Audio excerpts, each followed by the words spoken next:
Now that you know how to pick your location, my name is Jessie and I'm here to help teach you how to plan a budget. Have you ever walked into the store and told yourself, okay, you can't spend more than $30? I know I have. And guess what? That's planning a budget, just a little bit of a lower scale. So we're going to start off by doing the same thing. You're going to want to pick a total amount that you can tell yourself, I'm not going to exceed. That you feel comfortable spending this amount for your trip. To do this, I would seek advice from friends and family as well as considering using online tools. What goes into your budget? So we start with the basics, and that's things such as transportation, lodging, food, and travel insurance. Obviously, for transportation, that's how am I going to get there? Are you going to take a plane? Are you going to drive yourself? Or maybe even take a train?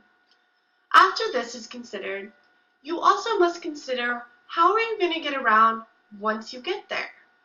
I'm sure there are several different options, but say you're taking a taxi everywhere you go. Eventually that adds up. You might want to consider looking into a rental car. Back to travel insurance. The saying goes, what does go wrong will go wrong. You must make sure you purchase travel insurance so that you can rest easy throughout your days, that if something does go wrong, it's not going to solely rely on you and it won't ruin your vacation. A few other factors that go into planning a budget are the extras, such as sightseeing, entertainment, gifts. The whole reason you're going on this vacation is to see the sights. You're not going to go to Paris without seeing the Eiffel Tower. That's crazy. So you got to make sure you consider the fact that not every site is free. Also, you want to consider your options. If you're going to a resort, does the resort offer things such as swimming with dolphins, scuba diving, surf lessons? You want to make sure that you have money saved in your budget to do these things. It's not going to be very fun getting there and just laying on a beach because you forgot to consider these options. Also, you have your best friends at home who you promised to bring them back a gift. You must make sure that whether the gift ranges from $10 to $100, you account for it in your budget.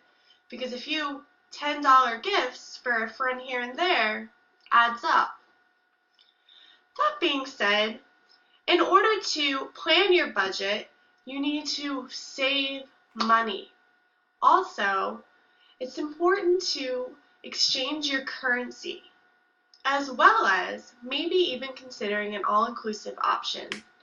This means that your lodging, your food, transportation, it's all bundled up in one package, almost like the budget was created for you.